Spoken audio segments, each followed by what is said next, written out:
Assalamualaikum warahmatullahi wabarakatuh. Halo semuanya teman-teman, selamat malam, selamat datang kembali di channel kesayangan kita, channel Ilo Ekstrim. Dan masih bersama saya Ilo, dimanapun teman-teman berada. Semoga teman-teman selalu dalam keadaan sehat walafiat, tanpa kekurangan satu apapun, amin amin ya robbal alamin. Dan pada kesempatan yang baik ini, saya akan membawakan satu kisah dari Jenar Moksa. Kisah-kisah dari Jenar Moksa selalu menarik untuk disimak ya teman-teman ya, mencekam banget dan yang pastinya punya karakter khas ya. Tapi sebelum kita masuk ke dalam kisahnya, buat teman-teman yang mungkin belum subscribe channel Ilo Ekstrim, yuk bisa diklik dulu tombol subscribe. Jangan lupa lonceng notifikasinya juga dinyalakan agar teman-teman selalu mendapatkan notifikasi dari konten-konten yang akan kami upload selanjutnya. Dan untuk channel Ilo Ekstrim kami upload setiap hari teman-teman ya, setiap malam jam 7 malam waktu Indonesia bagian Barat. Oke, nggak pakai berlama-lama lagi, pasti udah nggak sabaran kan untuk masuk ke dalam kisahnya. Kita langsung saja masuk ke dalam kisahnya. Bunuh horor on. Santet mematikan untuk pemilik toko grosir. Seorang lelaki bertubuh jangkung dengan kulit sawo matang sedang menata tumpukan baju di toko. Namanya Darto, pedagang asal Sragen, Jawa Tengah yang baru 6 bulan ini membuka grosiran daster di Pasar Impres. Darto dan istrinya sangat supel. Mereka sabar melayani para pembeli. Inilah hal yang membuat pelanggan cepat jatuh hati.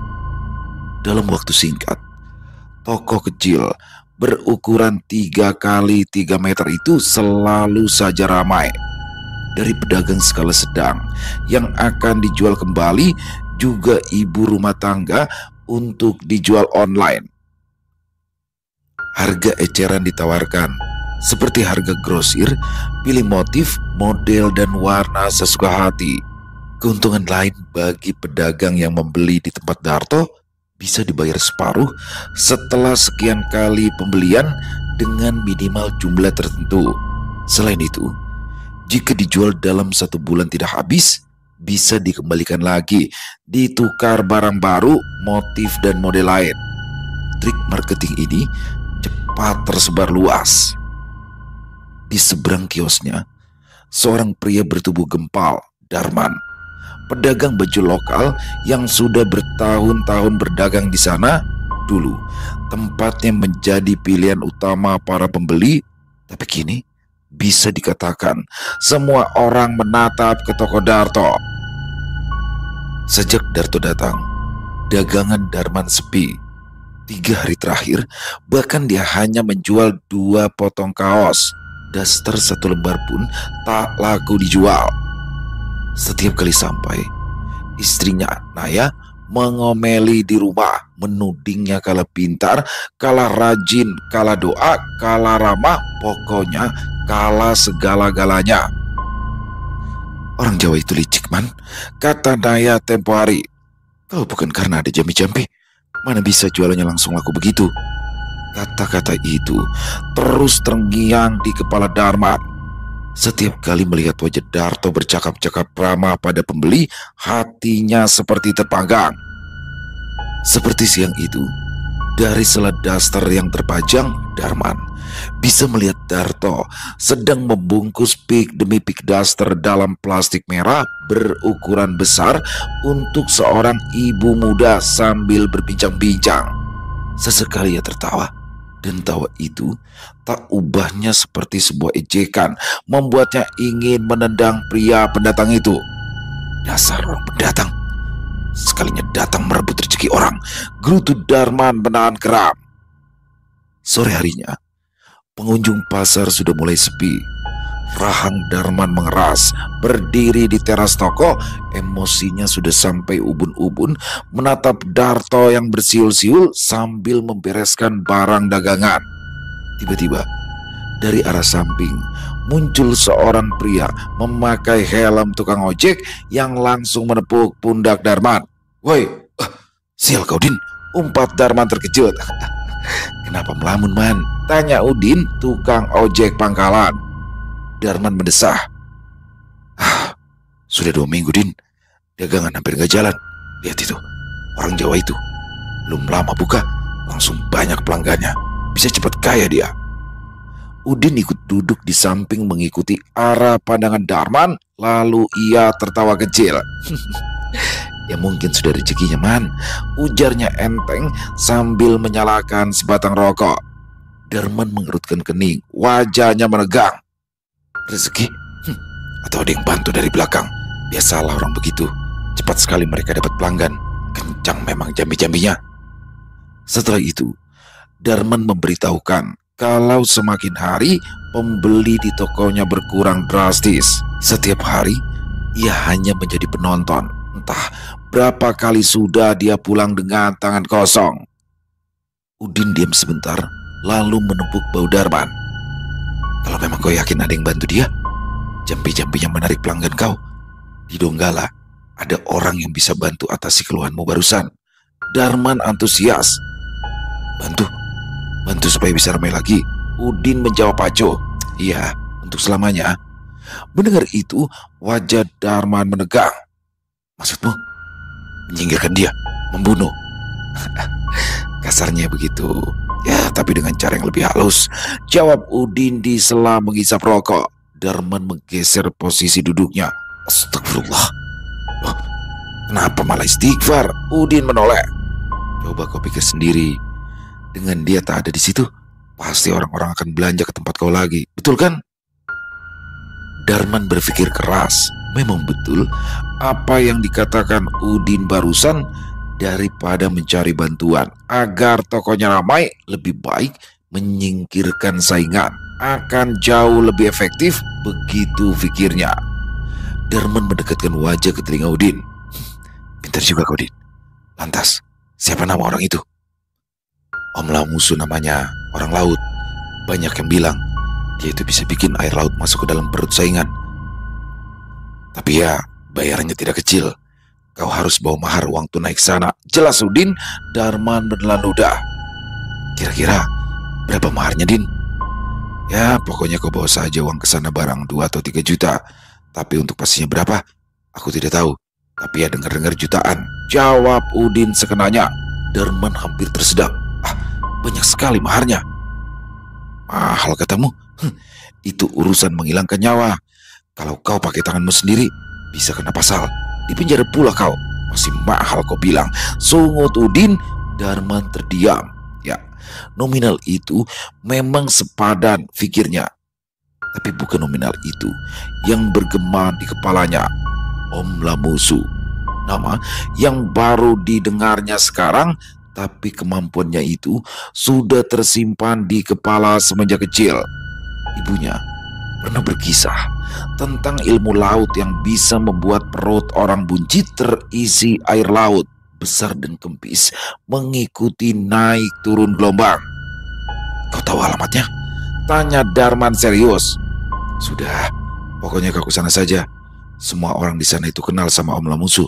Tinggal kau tanya. Dia itu bukan orang pintar kaleng-kaleng. Sudah banyak orang mati di tangannya. Setelah menjelaskan, Udin pun pergi. Darman diam dalam kecamuk. Aku harus cari Om Lamusu. Tidak boleh terlambat. Atau tokoku gulung tikar, desisnya.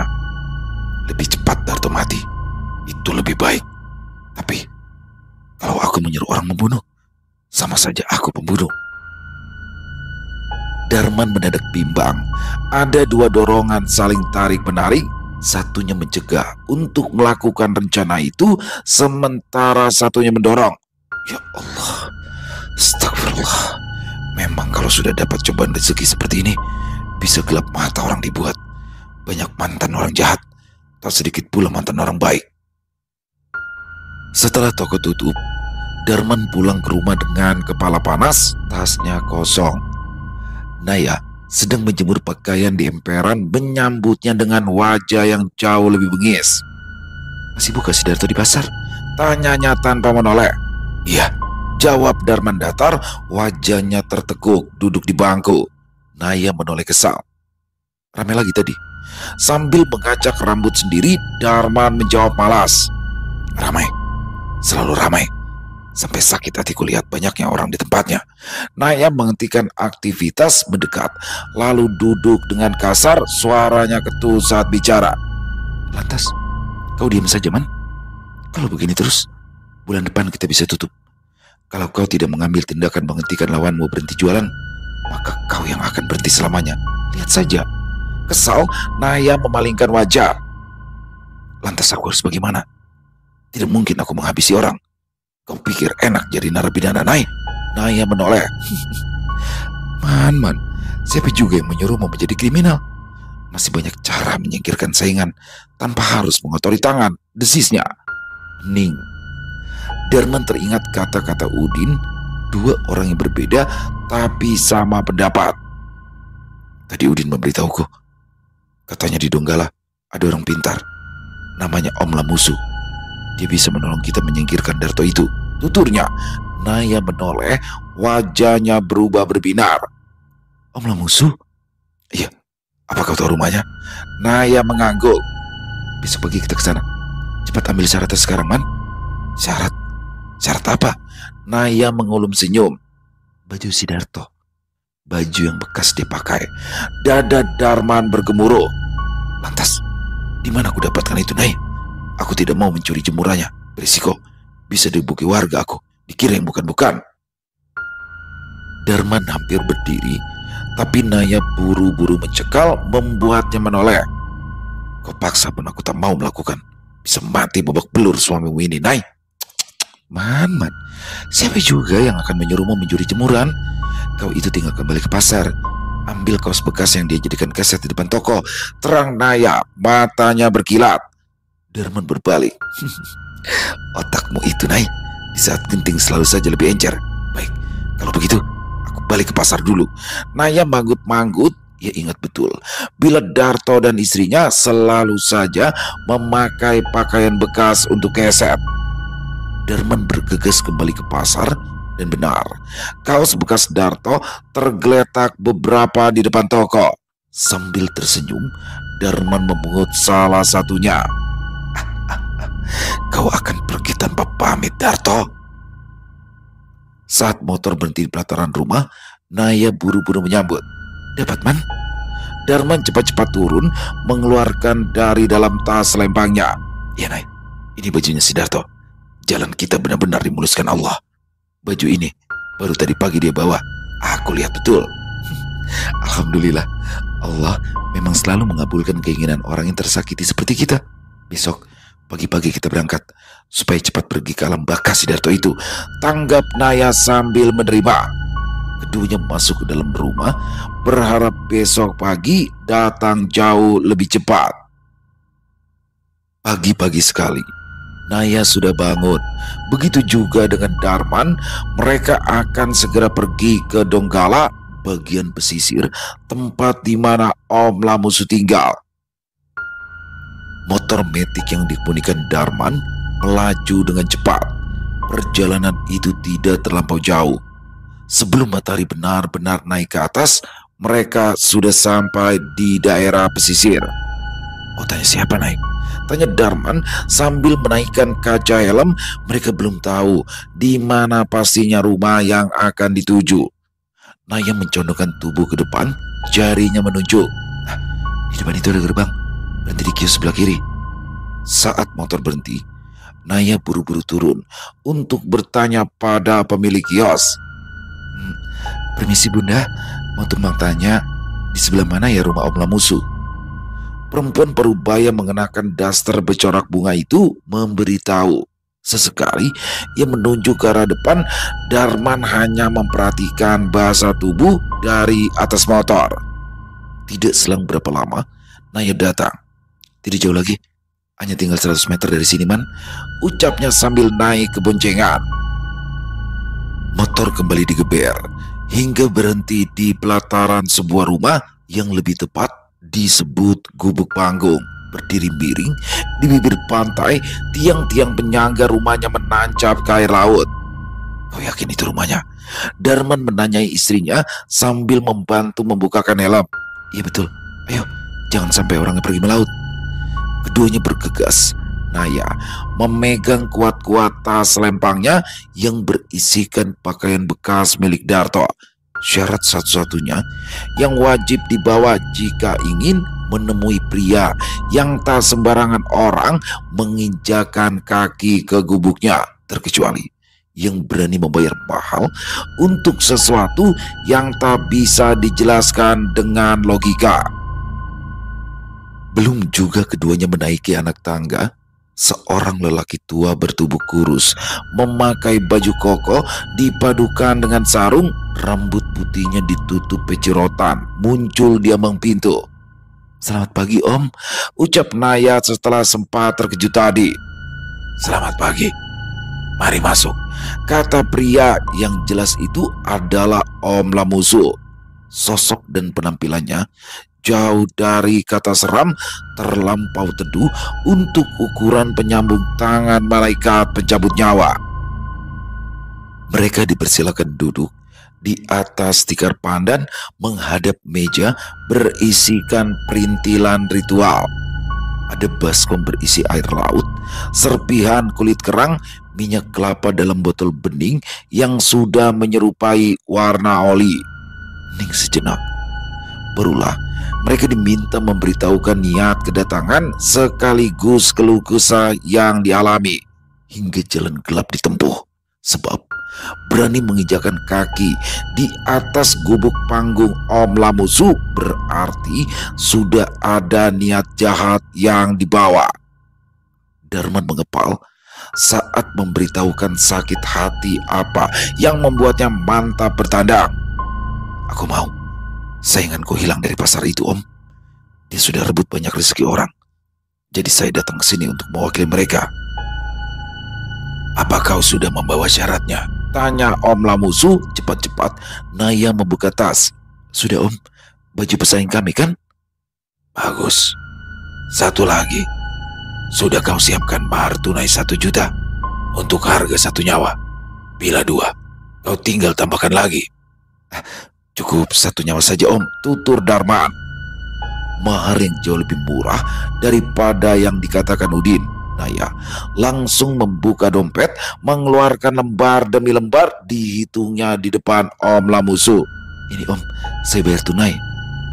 Tanpa banyak komentar, Om Lamusu mengambil mahar itu, menyimpannya di dalam saku baju, lalu memejam. Dari mulutnya meluncur ucapan menyerupai mantra dalam bahasa daerahnya. Suaranya kadang pelan, kadang meninggi. Tubuhnya berkali-kali terempas ke sisi kiri seolah dihantam air laut. 5 menit kemudian, Om Lamusu membuka mata, menyalakan dupa yang perlahan-lahan menjadi bara, mengeluarkan asap putih melingkar memenuhi ruangan hingga akhirnya tinggallah puing-puing abu. Om Lamusu mengambil sejumput demi sejumput, menaruh ke dalam baskom berisi air laut, dicampurkan dengan yang lain. Mulutnya terus berkomat-kamit. "Siapa nama orang yang mau kau tiup?" tanyanya dengan nada yang berat. Darman sempat ragu sejenak sebelum akhirnya mantap. "Darto." Om Lamusu tersenyum tipis. Mata teduhnya menatap 2 orang itu bergantian dalam beberapa saat. "Kalau sudah disebut, nama itu tidak bisa diralat kembali. Kau tahu itu kan?" Darman mengangguk. Om Lamusu mengeluarkan baju Darto dari dalam kantong plastik, kemudian merendamnya di dalam baskom yang berisi air laut yang telah dicampur abu kerang dan minyak kelapa hitam. Lalu mendekatkan wajah, meniup air itu perlahan. 1 hembusan, 2 hembusan, 3 hembusan. Setiap tiupan membuat air bergolak aneh, seperti ada sesuatu yang hidup di dalamnya. Perlahan-lahan membentuk molekul-molekul seperti air mendidih. "Doti Butiti, tunjukkan kekuatanmu," gumam Om Lamusu. "Pejamkan mata kalian. Dengarkan suara ombak," titah Om Lamusu buru-buru. Darman dan Naya memejam. Keringat perlahan-lahan membanjiri pelipis keduanya. Terdengar bunyi air laut, tapi tak hanya mendengar ombak, ada suara seseorang memanggil dari dasar air, bergetar menahan sakit. "Tolong, Darman." "Buka mata," perintah Om Lamusu. Lihat sendiri hasilnya di baskom. Apa betul muka orang yang kesebut tadi? Bukan hanya Darman yang kaget, begitu pula dengan Naya saat mendapati air di baskom itu bergulung-gulung seperti ada pusaran kecil. Lalu muncul wajah samar, wajah Darto menatapnya dalam air. Apa betul itu orang yang kau sebut namanya? Om Lamusu memastikan. Betul Om, dia pendatang yang berebut rezeki kami. Suara Darman menggeram sambil menatap wajah Darto di dalam baskom. Om Lamusu ikut menatap tanpa berkedip. Itu tandanya nama orang yang kau ucap tadi sudah ditelan laut. Tubuhnya nanti akan mengikuti. Tiba-tiba dari arah pantai angin berdesir keras. Ombak naik lebih tinggi sampai menyentuh lantai papan. Diburu waktu, Om Lamusu segera menyambar baskom. Dengan langkah setengah berlari ke arah jendela, ia membuang air di dalamnya saat gelombang naik. Air ritual tadi sudah menyatu dengan ombak. Om Lamusu kembali duduk bersila, wajahnya tetap tenang, menandakan sudah terbiasa. Bagaimana Om? Tanya Naya penasaran, jantungnya berdegup tak karuan. Sudah berhasil. Sekarang pulanglah. Apa yang kalian inginkan? Mendapat restu dari alam. Mendengar itu, Darman berkeringat dingin. Baik Om. Keduanya bergegas pamit.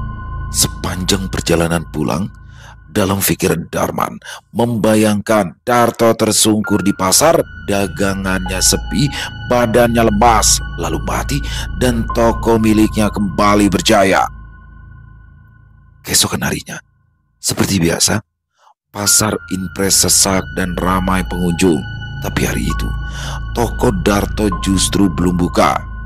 Di rumah, Sulastri istrinya memegangi tangan Darto yang panas. Mas, bangun mas, sudah pagi loh, bisiknya sambil mengguncang bau Darto. Darto hanya merintih, menggeliat, nafasnya pendek dan berat. Sejak malam tadi ia mengeluh, perutnya nyeri seperti diremas dari dalam. Tapi pagi ini rasa sakit itu berubah menjadi sesuatu yang lebih aneh. Dari balik kaos yang menutupi perutnya ada benjolan kecil bergerak pelan, seolah ada sesuatu yang hidup di sana. Sulastri menatap ngeri. Mas, apa itu mas? Darto membuka mata, wajahnya pucat, tangannya gemetaran, memegangi perut yang membesar hingga kaos yang dipakainya tertarik. Aku tidak tahu Las. Rasanya kayak ada yang berenang di dalam. Berenang? Berenang gimana Thomas? Darto menyingkap bajunya lebih tinggi. Ini, coba lihat. Sulastri membelalak. Perut Darto mulai menggelembung jauh lebih besar dari dalamnya, berdenyut seperti gelombang. Ya Allah, kenapa bisa jadi begini sih mas? Sulastri membekap mulut. Dari dalam perut Darto muncul suara samar seperti air mendidih. Kadang muncul gerakan memanjang seperti seekor ikan yang menggeliat di bawah kulit. Di saat itu rasa sakit luar biasa mendera. Jelas ada kepala ikan di balik kulit perut mencari jalan keluar, menabrak-nabrak dinding perut. Mas, itu kok kayak ada hewan di dalam perutmu sih mas? Sulastri menjerit ngeri setelah melihat dengan teliti. Sakitlah sakit. Darto menggeliat, menahan sakit, tangannya mencengkram spray, kakinya terangkat lalu menekuk, menahan sakit hingga ubun-ubun. Sebelah tangan Darto memegangi perut, sebelahnya lagi memegangi kerongkongan. Air Las, air. Aku butuh air. Panas tubuh Darto membuat kerongkongannya seperti terbakar dan rasa sakit itu sampai membuatnya terkencing di celana. Tunggu ya mas, sebentar. Sulastri buru-buru ke dapur, tangannya gemetar menuang air ke dalam gelas, lalu kembali ke kamar. Tapi begitu Darto meneguk, dia langsung muntah, dan yang keluar bukanlah isi perut, melainkan air asin berwarna kebiruan. Astagfirullah, apa yang terjadi mas? Sulastri mundur ketakutan. Air muntahan itu mengeluarkan bau ikan busuk, campuran amis dan serpian belerang berhamburan di lantai. Sambil meringkuk, Darto terbatuk keras. Setiap kali menggeliat, perut besarnya berombak. Sesuatu bergerak cepat dari kiri ke kanan di bawah kulit, membuat urat perutnya menonjol seperti tali tambang. "Las, tolong aku, Las. Tolong!" Suaranya parau, nafasnya tinggal satu-satu. Panik, Sulastri berlari keluar rumah memanggil siapa saja. "Tolong, tolong suamiku, tolong!" Sulastri histeris di pinggir jalan. Seorang pria, tetangga terdekat bernama Andre keluar. "Ada apa, Mbak?" "Suamiku, tolong Pak Andre, tolong!" Sulastri sampai tak bisa mengungkapkan. "Apa yang terjadi pada Mas Darto?" tanya Pak Andre bingung. Sulastri terbata-bata sambil menunjuk ke arah dalam rumah. "Perutnya, Pak, ya Allah, tolong Pak." "Iya, maksudnya perutnya Mas Darto itu ada masalah?" "Iya, perut suamiku bengkak." Sulastri terbekik. Pak Andre sigap. Dengan langkah cepat, ia memberitahukan pada tetangga lain, juga kepala lingkungan yang bernama Suroto. Tak selang berapa lama mereka datang, tapi hanya bisa berdiri di depan pintu kamar takut mendekat. Hanya Suroto yang berani masuk, lainnya bergerombol di depan pintu termasuk Pak Andre. Melihat Darto berteriak, lalu tubuhnya menegang, dari pusarnya air menetes perlahan, bukan darah tapi air laut. Ada kepala ikan yang mendorong-dorong dari dalam. "Ini bukan penyakit biasa," gumam Suroto setelah meraba-raba perut Darto. "Maksudnya apa toh, Pak?" tanya Sulastri panik. "Biasanya kalau begini, orang sini bilang ada yang meniup namanya ke laut, Mbak," tutur Suroto dengan sangat hati-hati. Sulastri menatap tak percaya. "Maksudnya santet?" Suroto menunduk. Meski awalnya ragu, akhirnya ia bicara. "Ya, tapi kalau orang sini bilang roti Bu Titi, ciri-cirinya sama persis. Perut membesar dan seperti ada ikan di dalamnya. Kalau sudah menetes air dari pusar, berarti laut sudah masuk sempurna ke dalam tubuhnya Mas Darto. Cuma, ya, jangan terlalu percaya. Mungkin ada gangguan kesehatan lain. Cepat, bawa dia berobat."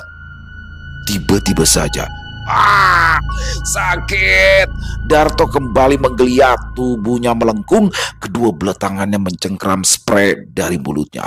Keluar gelembung udara, nafasnya tersengal seperti orang yang hampir tenggelam.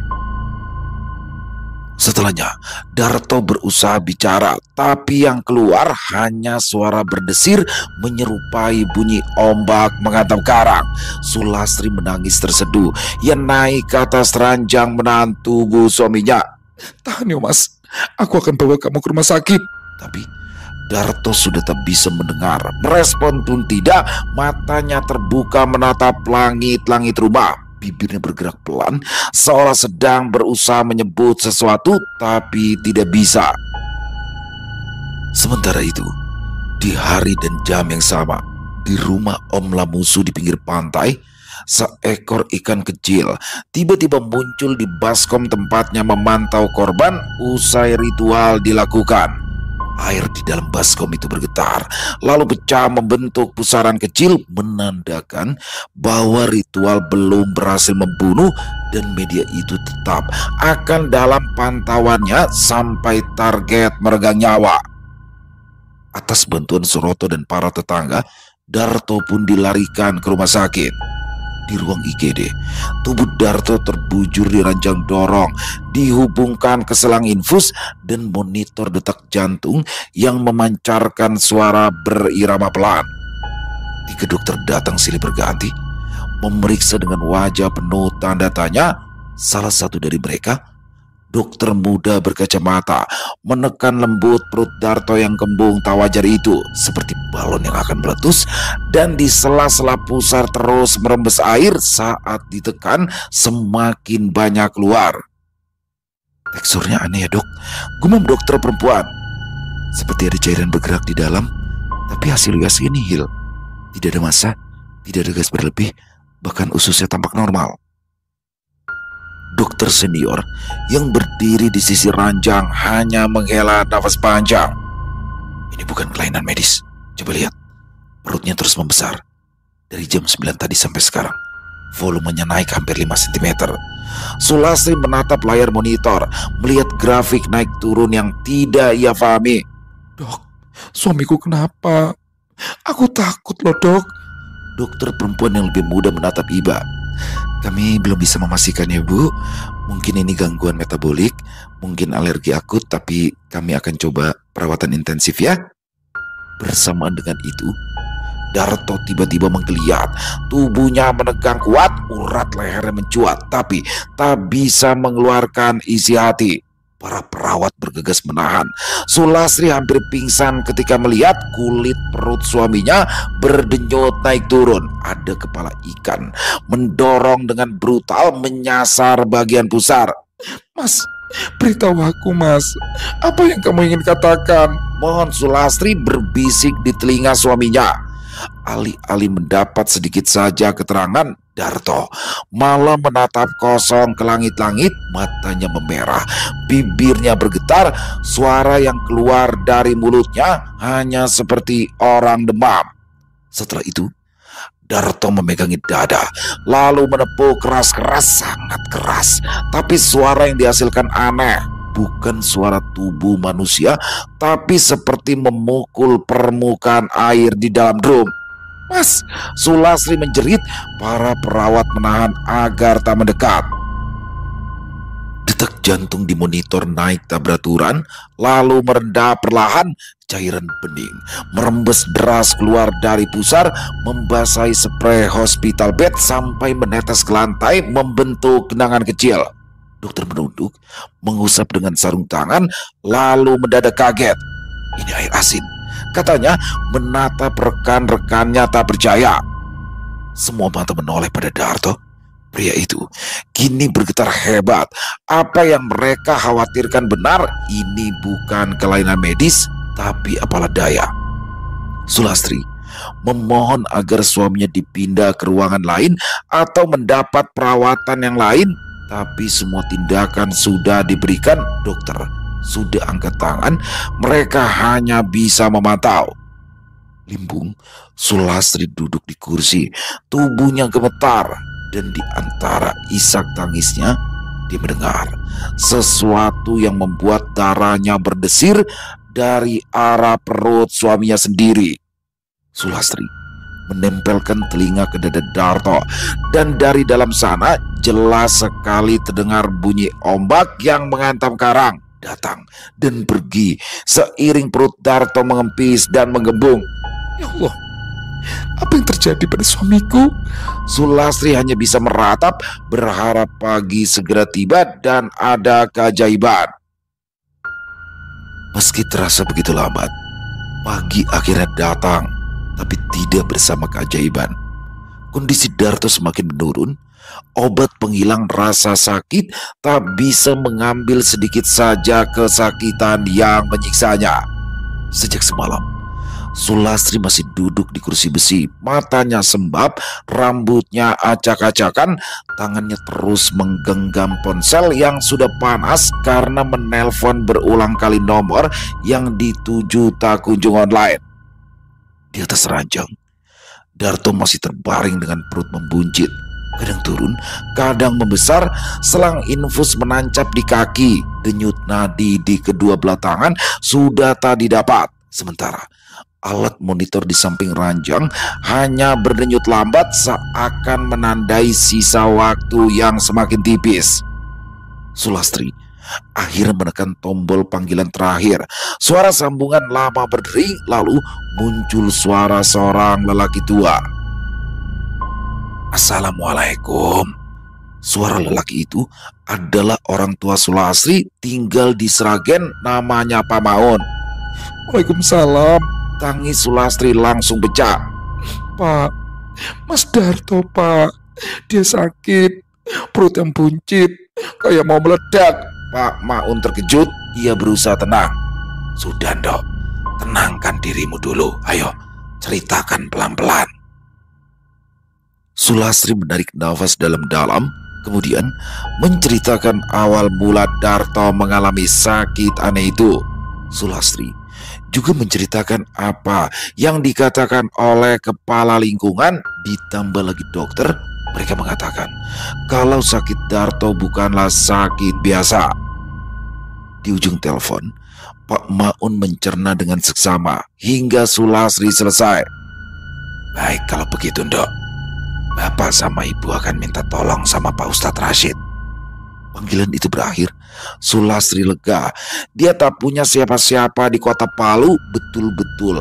Hanya mereka berdua saja datang merantau membawa modal yang tak sedikit waktu itu. Di Sragen, Pak Maun dan istrinya segera bergegas. Mereka berboncengan motor menuju pesantren Ustadz Rashid yang berdiri kokoh di pinggir sungai.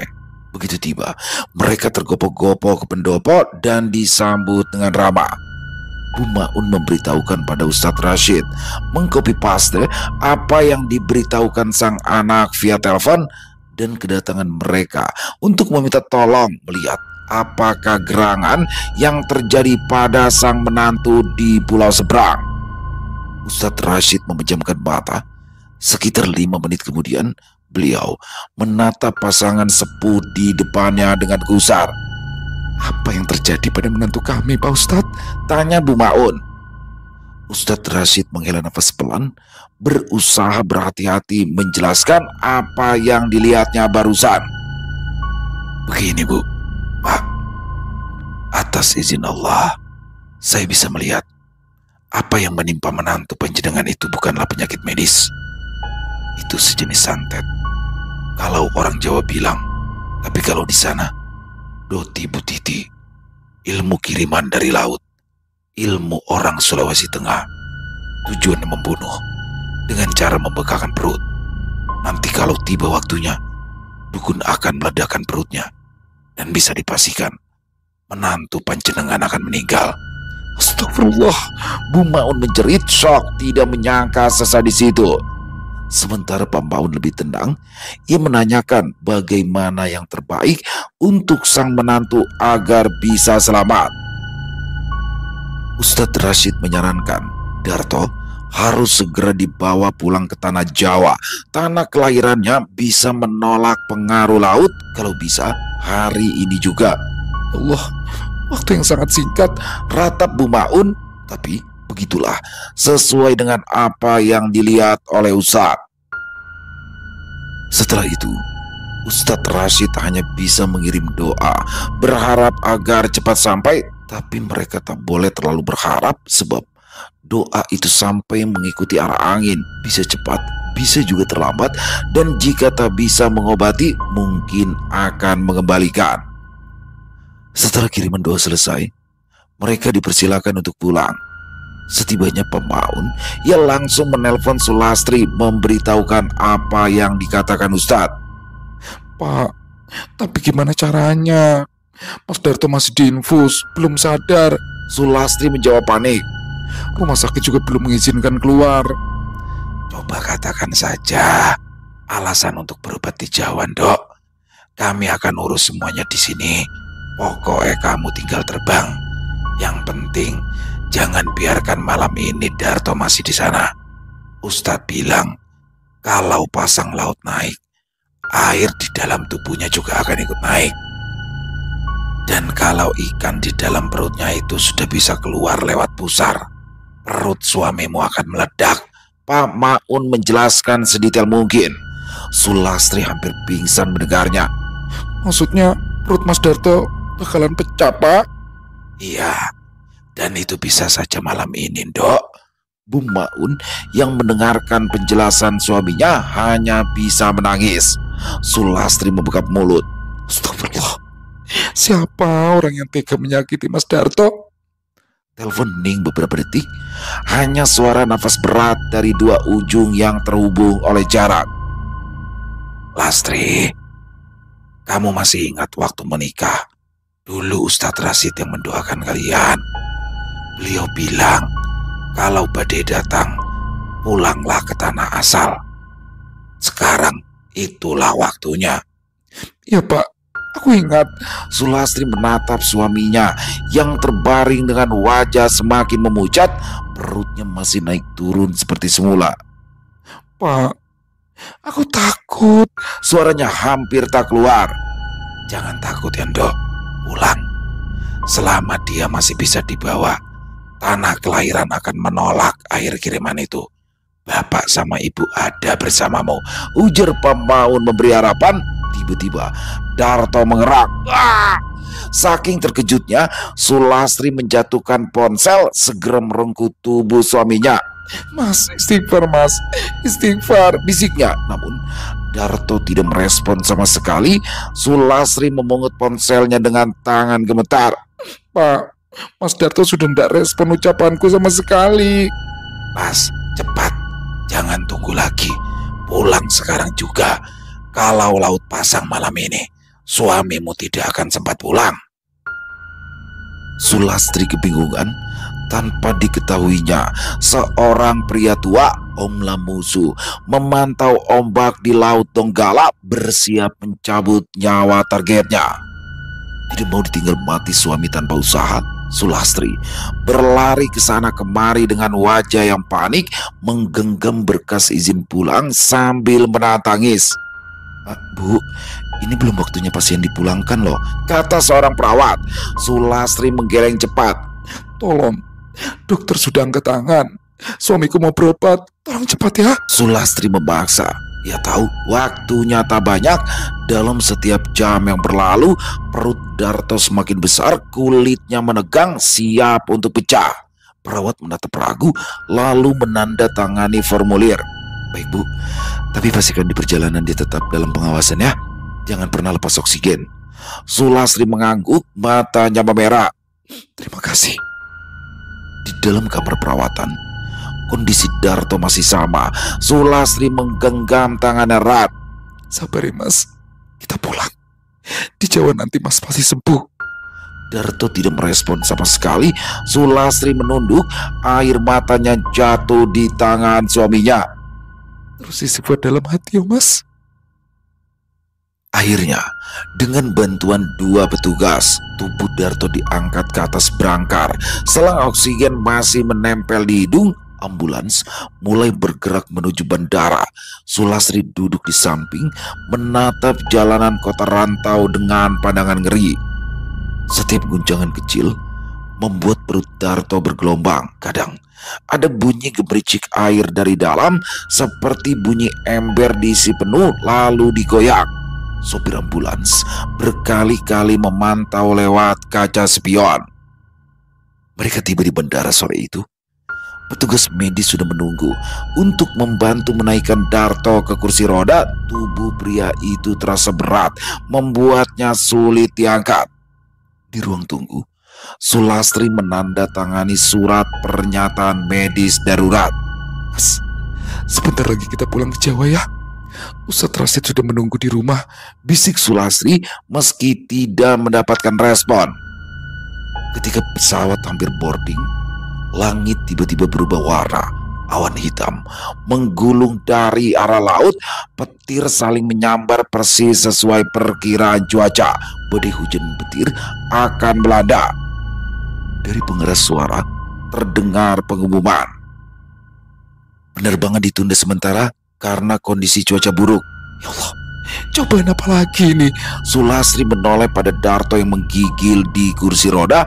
Tubuhnya dibalut selimut tebal. Dan di balik selimut tebal itu ada sesuatu yang bergerak-gerak. Betapa terkejutnya Sulastri kala mendapati perut Darto bergerak dengan brutal. Naik perlahan, menegang, lalu menurun lagi, naik turun, tanpa diketahuinya itu seirama dengan pasang surut ombak. Sulastri berusaha tidak panik agar tidak menarik perhatian orang.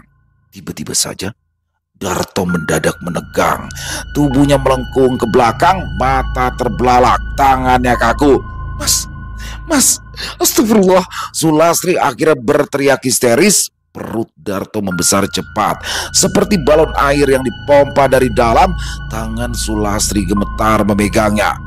Dalam sepersekian detik, dari mulut Darto keluar busa putih. Tubuhnya menggigil, bergetar keras sebelum akhirnya terkulai. Diam, Darto. Akhirnya harus menyerah sebelum pesawat membawanya pergi ke tanah kelahiran. Hening menelan ruangan itu. Petugas berlari, penumpang mengerubungi, dan Sulastri hanya bisa merangkul tubuh suaminya yang terkulai setelah bertahan susah payah. Air mengalir dari hidung dan telinganya, sementara dari balik pusar muncul ikan seukuran jempol orang dewasa menggeliat-geliat lalu terjatuh di lantai. Semua yang berkumpul sibuk memegang handphone, mengabadikan detik-detik ikan itu ikut mati. Darto akhirnya tetap diterbangkan ke Jawa, tapi nyawa tak lagi dikandung badan. Keesokan harinya, berita tersebar cepat sampai juga ke telinga Udin si tukang ojek. Wah, aku harus memberitahukan Darman kabar ini, ucapnya lalu menggeber laju motornya ke arah rumah. Saat Udin sampai, Darman kebetulan ada di pelataran langsung menyapa. "Tumben-tumben kau datang kemari, Din?" Tanpa turun dari atas motor, Udin memberitahu, "Orang Jawa sainganmu itu akhirnya mati di bandara, Man." Darman berpura-pura simpati. "Astagfirullah, innalillahi wa inna ilaihi rajiun." Jangan kau bilang begitu, tidak enak didengar tetangga. Nanti dipikir aku yang melakukan sesuatu padanya. Naya muncul dari balik pintu, tergopoh-gopoh mendekat. "Bagaimana kondisinya waktu dia mau mati?" tanyanya penasaran.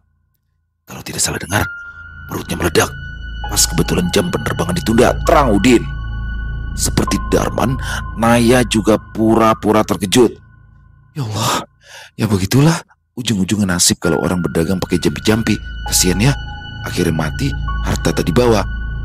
Udin mengerutkan kening menatap pasangan suami istri itu. Aku pikir waktu itu kalian jadi pergi ke rumah Om Lamusu." Naya menatap bengis. "Hei, jaga mulut kamu, Udin. Mana mungkin aku dan Darman akan melakukan itu. Hati-hati." Darman ikut-ikutan. "Kalau sampai orang-orang mengira itu semua ulahku, tanggung jawab kau, Udin." Merasa takut sendiri, Udin langsung menggeber sepeda motornya pergi. Naya mendekati suaminya. Man, kalau Adi membicarakan si Darto, bagaimana matinya? Kau tak usah takut, nanti malah ketahuan." Darman mengangguk. Iya, Nay." Hari berganti. Terhitung sudah 40 hari setelah kematian Darto. Darman duduk di beranda rumahnya. Dia baru saja pulang dari pasar. Meski toko Darto sudah tutup, tapi dagangannya tak lagi ramai seperti dulu. Sejak Darto sakit, orang-orang di pasar menjauh darinya. Desas-desus tentang Doti Butiti mulai berembus, dan nama Darman terseret di dalamnya. Bahkan para tetangga mulai curiga. Om Lamusu, Darman tiba-tiba menggumam, mengingat kembali ritual waktu itu. Tidak selang berapa lama, perut Darman terasa dingin, sangat dingin. Matanya menegang, tubuhnya sedikit membungkuk untuk memastikan. Apa yang terjadi padaku? Astagfirullah. Darman terpekik kala mendapati permukaan kulitnya beriak, gerakan halus seperti gelombang kecil yang menari di bawah daging. Perlahan tapi pasti menimbulkan rasa sakit luar biasa. Naya, perutku bengkak," jerit Darman sambil menggeliat hingga tubuhnya tersungkur di lantai. Urat pelipis menonjol, perutnya semakin membesar. Ada binatang kecil menghantam di balik dinding perut, berusaha keras untuk keluar. Tidak, pekik Darman saat mendapati seekor ikan kecil bisa menembus pusarnya. Tangannya gemetar, menarik kepala ikan itu keluar bersama air asin bercampur darah. Mata Darman melotot sebelum akhirnya semuanya gelap. Naya yang mendengar suara suaminya segera berlari, lalu terduduk bersimpu di samping tubuh Darman yang sudah tidak merespon. Sebelah tangannya penuh darah. "Darman, apa yang terjadi padamu? Astagfirullah, kenapa begini?" "Darman, akhirnya kau merasakan apa yang Darto rasakan," ratap Naya sambil memeluk erat tubuh suaminya. Para tetangga yang mendengar kegaduhan itu segera datang. Mereka mendapati pemandangan mengerikan. Perut Darman pecah Di lantai ada ikan kecil menggeliat sebelum akhirnya menyusul mati. Di Sragen, Jawa Tengah, Sulasri bersama bapak dan ibunya sowan ke rumah Ustadz Rashid. Betapa terkejut sekaligus bahagianya saat mendengar penuturan pria berkarisma itu. Doa yang aku kirimkan waktu itu baru disampaikan oleh angin. Memang tidak bisa menyembuhkan suamimu, tapi mengembalikan. Selesai. Oh, luar biasa kisah dari Jenar Moksa. Waduh, asli nih. Ini saya baru tahu nih ya. Santet yang model begini nih. Mengerikan banget, asli mengerikan banget. Santet yang berasal dari kota Donggala di Sulawesi Tengah ya teman-teman ya. Ini santet Doti Butiti ya. Jadi Doti itu di sana disebut santet mungkin ya. Dan Butiti itu jenisnya. Di sini santet dengan menggunakan media air laut. Ngeri banget. Air lautnya masuk ke dalam perut targetnya dan mengikuti irama ombak di laut Donggala. Kalau pas pasang ya udah dang. Terus kayak ada ikan. Yang paling mengerikan tuh ada ikan, ada seekor ikan yang bergerak-gerak di dalam perutnya terus maksa keluar tuh nyodok-nyodok ke bagian pusar. Aduh, ngeri banget. Dan di sini bagaimana akhirnya Darto ya menerima santet itu dan telat. Itu telat. Memang sudah takdir mungkin ya, tapi intinya Ustadz Rashid bilang secepatnya bawa pulang. Tapi kan sulit juga membawa pulang dalam waktu singkat ya, apalagi naik pesawat, apalagi dalam keadaan kondisi seperti Darto itu. Dan pada akhirnya Darman juga mendapatkan balasan yang setimpal ketika santet itu berbalik dengan sendirinya menujunya santet yang sama dengan proses yang sama tapi lebih cepat. Jadi langsung saat itu juga. Kalau Darto itu kan sempat beberapa 2 hari lah ya, 2 hari dia merasakan seperti itu. Tapi kalau Darman langsung dia. Luar biasa sekali kisahnya nih. Jadi ini ya pengetahuan baru tahu nih saya nih, santet dari Sulawesi Tengah mengerikan sekali. Dan ya itulah teman-teman, kadang persaingan bisnis, masalah uang, harta itu menggelapkan mata seseorang. Dan semoga kita bisa mengambil hikmah yang baik ya dari kejadian ini, dari kisah ini. Dan semoga kita dijauhkan dari hal-hal yang buruk ya. Ngeri banget ya asli santet kayak gitu ya. Padahal yang namanya dagang ya, itu kan bersaing atau turun naiknya penjualan itu hal yang biasa ya. Jadi sebenarnya harusnya mencari trik yang baru atau apalah, nggak perlu begitu. Ngeri banget. Dan terima kasih kepada Jenar Moksa atas kisahnya yang luar biasa. Ditunggu lagi untuk kisah-kisah selanjutnya. Dan semoga kisah barusan bisa menghibur teman-teman semua, para pecinta penikmat horor misteri, lebih khususnya lagi kepada para subscriber dari channel Lilo Extreme. Buat yang suka dengan videonya, bisa diklik tombol like dan tombol jempolnya, boleh juga dibantu di-share ya.